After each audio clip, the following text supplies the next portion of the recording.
Qu'on écoute Bernard Arnault, qui hier présentait les résultats annuels de LVMH et après le bilan de l'année passée, il s'est montré inquiet sur l'augmentation prévue des impôts pour les entreprises. Et ça fait écho à ce que disait Monsieur Ménégo. C'est vrai que les patrons, on les entend assez peu dans l'espace public, médiatique, d'abord parce que c'est pas leur job de venir parler et c'est pas leur généralement ils aiment pas forcément ça. Et puis c'est vrai qu'il est de bon ton d'attaquer en France ceux qui font vivre parfois des millions de gens ou des milliers de gens. Alors écoutons Bernard Arnault sur les taxes et sur ses inquiétudes sur la société française, parce que on peut peut-être de temps en temps écouter des gens qui sont en prise directe avec la réalité du pays. Je reviens des USA, comme vous l'avez très gentiment noté, et que j'ai pu voir le vent d'optimisme qui régnait dans ce pays. Et que quand on revient en France, après avoir passé quelques jours aux USA, c'est un peu la douche froide, je dois dire. Et on a l'impression qu'aux USA, on vous accueille à bras ouverts, les impôts vont descendre à 15%, les ateliers qu'on peut construire aux USA sont subventionnés dans toute une série d'États et le président américain encourage ça. Le marché se développe très vite. Il n'y a qu'à prendre la nouvelle boutique que Pietro a ouverte à New York, qui est un succès incroyable. Franchement, il y a des queues de 100 mètres de long. Enfin, c'est vraiment assez exceptionnel. Et pourtant, c'est très, très élitiste. Donc, quand on vient en France et qu'on voit qu'on s'apprête à augmenter les impôts de 40% sur les entreprises qui fabriquent en France, quand même à peine croyable. Donc, on va taxer le Made in France. Pour refroidir les énergies, on fait difficilement mieux. Pour pousser à la délocalisation, c'est idéal. Alors, je ne sais pas si c'est vraiment l'objectif du gouvernement, mais en tout cas, il va l'atteindre. C'est ce que s'il arrive au bout de ses plans. Ça, c'est inévitable. Alors qu'il y a d'autres solutions. On leur a proposé d'autres solutions. Évidemment, la bureaucratie. Voilà. Pour ça, il faudrait faire comme aux États-Unis, nommer quelqu'un pour slasher un peu la bureaucratie. Mais dès qu'on essaye de faire ça, bon, là, on est poursuivi. C'est impossible. C'est intéressant d'entendre une autre voix parce que l'espace médiatique est pollué par une pensée dominante de gauche depuis tant d'années, qui d'ailleurs dessert les intérêts des Français. Parce que de vouloir développer une économie florissante, à l'arrivée, tout le monde est gagnant. Mais c'est un discours de bon sens. Et ce qui me frappe, moi, c'est qu'on a toujours Joachim Le Floch, Imad. On a toujours un cycle de retard. Au moment de l'acmé du néolibéralisme dans les années 80, Mitterrand a mis la retraite à 60 ans. On a fait les 35 heures quand les Allemands faisaient la loi Hartz. Aujourd'hui, les Américains ne nous font aucun cadeau. Et comment est-ce qu'on répond, nous, par le taux de prélèvement obligatoire le plus élevé au monde, par le pacte vert, par le marché européen de l'électricité, par la baisse de France 2030 pour faire plaisir aux socialistes? La réalité, c'est qu'on est en train de sortir de l'histoire et tous les chiffres le montrent. Le PIB potentiel des États-Unis, par exemple, il a augmenté de 19% depuis 2019. Il a baissé de 4% en Europe. Voilà, on en est. Alors, bien sûr que c'est intéressant. Olivier de Lagarde. Ce que dit Bernard Arnault. Moi, je ne suis pas d'accord avec vous quand vous dites, en fait, ces grands patrons, ce n'est pas leur boulot. Moi, je pense que ça fait aussi partie de leur métier. Le problème, c'est qu'ils veulent plus. C'est pas qu'ils veulent plus, c'est qu'ils sont insultés. Si vous mettez Bernard Arnault sur un plateau de télévision, il sera interrogé par un salarié qui a été, peut-être, ça s'est mal passé à LVMH, et ce salarié viendra lui expliquer qu'en gros, c'est dommage.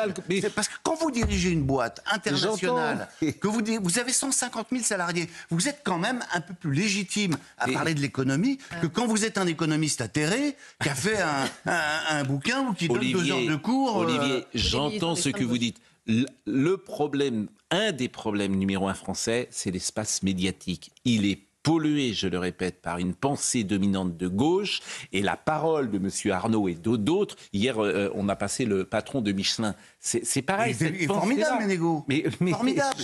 Mais ce qui est dommage, c'est qu'on ne les entende pas suffisamment. Mais parce que... Et Bernard Arnault, on l'entend pourquoi? Parce que là, c'était les résultats de LVMH.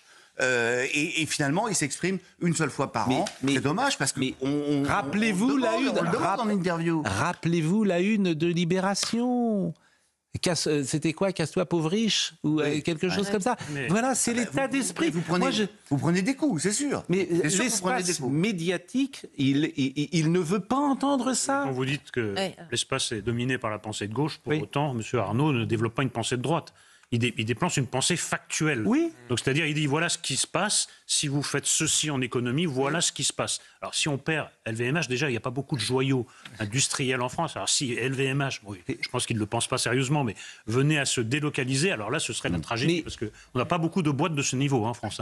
Le médium, c'est le message. On a cité McLuhan, qu'on apprenait dans nos cours de communication et de philosophie quand nous étions plus jeunes. Le médium, c'est le message. Le médium, c'est quoi? Le simple fait que ce soit Bernard Arnault, c'est fini. Bien sûr. Pour eux, c'est terminé. Il n'a pas voix au chapitre, puisqu'il incarne tout ce qu'ils détestent. Donc c'est ça la difficulté. Écoutez, Florent Ménégo, dont on a beaucoup parlé. J'étais très content d'ailleurs parce que nous avons fait une audience vraiment très intéressante l'autre matin, en donnant beaucoup la parole au patron de Michelin. Donc ça intéresse les uns et les autres parce qu'à l'arrivée, ceux qui nous écoutent, avec ces solutions-là, ils vivront mieux. Ils vivront mieux qu'avec Madame Panot ou Monsieur Mélenchon. Ça, c'est sûr. Écoutons Monsieur Ménégo. C'est compliqué quand même pour un patron, vous le dites, d'intervenir dans le débat public. Oui. En revanche, c'est quand même très intéressant parce qu'il y a aussi les pouvoirs publics qui l'entendent. Oui. Et s'ils se taisent, s'ils ne disent jamais rien, c'est comme on laisse parler les autres. Mais là qui se dit le plus de choses. Alors, je pense, pour tout vous dire, qu'on a un moment de bascule et que son intervention n'est pas neutre à Bernard Arnault. Il dit peut-être ce qu'il n'aurait pas dit il y a 2 ans. Peut-être, et qu'on est à un moment de bascule, et c'est pour ça que ça se polarise et que ça se radicalise, parce que le camp d'en face a bien compris qu'il est en train de perdre... Non, ça c'est très juste. Mais bien sûr, ça se sent la nervosité, la radicalisation. Donc tout est extrême droite. Et on en parlera tout à l'heure avec Boris, ultra-droite, avec Boris Vallaud. Tout d'un coup, le mot submersion, c'est un mot d'extrême droite. Submersion. En Tunisie, on a parlé de submersion, personne n'a rien dit. En submersion de l'Afrique. Surtout la façon dont les Maghrébins traitent les migrants. On n'entend jamais l'extrême gauche les dénoncer. Écoutons Monsieur Ménégo une deuxième fois sur les taxes et les impôts pour les entreprises. Maintenant, si je prends le coût de la fiscalité, c'est toujours un sujet qui est délicat. La part des impôts de production dans le PIB en France, c'est 4,5. La moyenne en Europe, c'est 2,2. Alors qu'en Allemagne, on subventionne la production.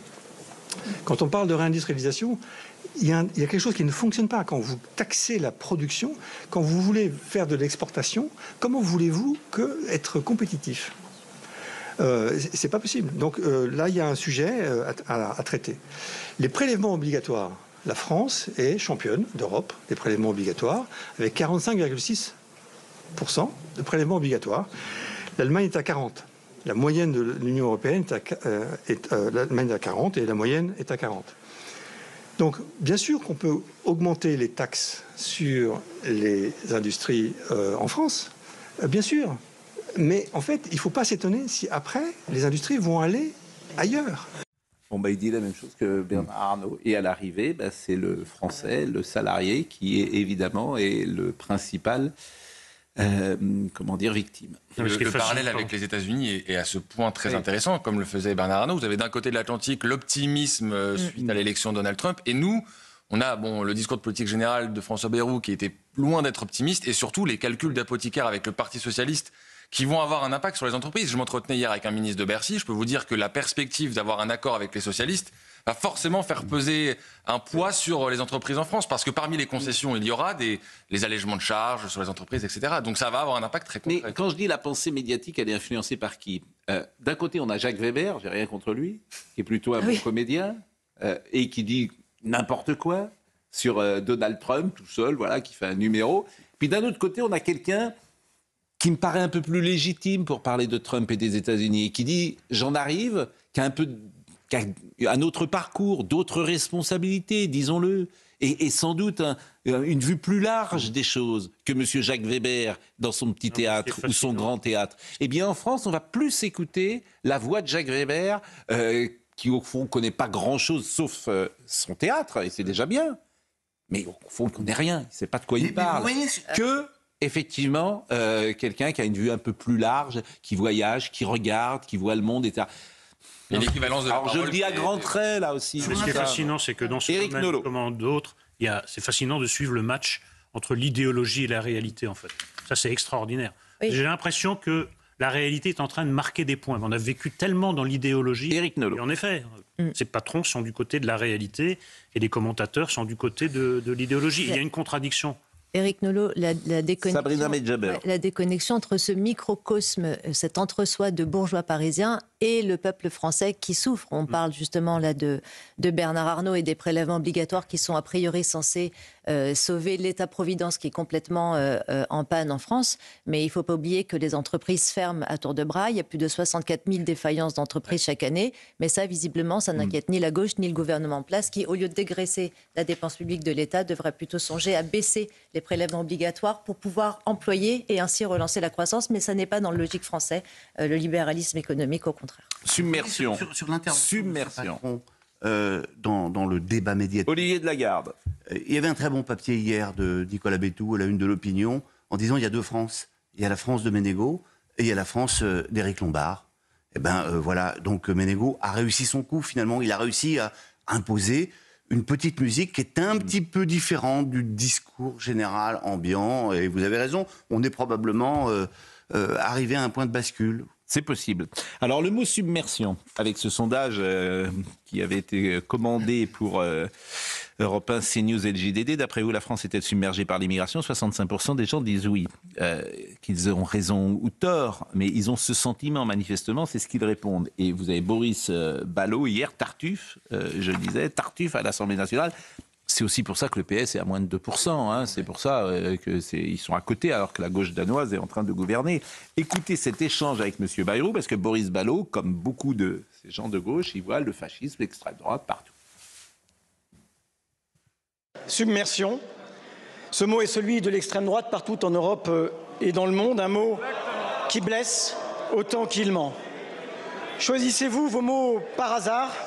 Ou les avez-vous sciemment empruntés à l'extrême droite dont vous prétendez ne plus jamais vouloir dépendre ? Monsieur le Premier ministre, je vous demande d'être clair. Maintenez-vous ce mot de submersion ? Le passage que vous indiquez était fondé sur la situation à Mayotte. Quiconque s'est confronté à la situation à Mayotte, et ça n'est pas le seul endroit de France, mesure que le mot de submersion est celui qui est le plus adapté. Ce ne sont pas les mots, Monsieur le Président Vallot, qui sont choquants, c'est les réalités. Je vais vous dire, ce que je préfère dans cette séquence, c'est pas tant Boris Vallot qui parle, c'est la jeune femme derrière qui a l'air, mais regardez tout dans son visage. Regardez. Et je trouve que ça en dit plus. Oui, bien sûr, c'est horrible. Vraiment ce mot qui offense, submersion. Et là, vous avez toute la... C'est ça, Tartuffe. C'est ça, Tartuffe. Pour moi, c'est ça, Tartuffe. Alors, je le dis, je pense à nos amis d'Europe 1 qui ne voient pas ce dont je suis en train de parler, bien sûr, mais revoyons encore ça, parce que tout est faux, en fait, chez ces gens-là. Regardez comme elle... Oh oui, vraiment, c'est horrible. C'est absolument horrible. C'est le petit... Bien sûr, le mot qui blesse, bien sûr. Non, il n'y a pas de mot qui blesse, en fait. Ce qui nous intéresse, c'est la réalité, la vérité. Donc, c'est ça qu'on demande à un député. Pas de jouer comme cette dame joue. Cela dit, à chaque fois... Je peux ne pas être d'accord avec vous. À chaque fois, bien sûr, mais à chaque fois, elle peut venir sur ce plateau. Hein. Mais elle ne viendra pas. Même chose. Si elle nous écoute, elle est la bienvenue. Je crois que le problème, c'est qu'ils sont sincères. Et pourquoi sont-ils sincères ? Mais vous voulez que Non, mais pourquoi sont-ils sincères ? Parce qu'ils sont pétris d'une idéologie qui date finalement des années 80. L'idéologie, c'est la suivante. C'est en France, il n'y a pas de problème avec les étrangers. On a des problèmes avec les racistes. Point final. Et on est resté sur cette façon de penser aujourd'hui. Qu'est-ce que dit Bayrou ? Une évidence finalement. Il dit qu'aujourd'hui, vu le niveau de submersion, utilisons le mot qu'on veut, il y a un problème aujourd'hui avec C'est pas exactement le logiciel des années 80, mais je vais vous dire comment la gauche, François Mitterrand, parlait dans les années 1980.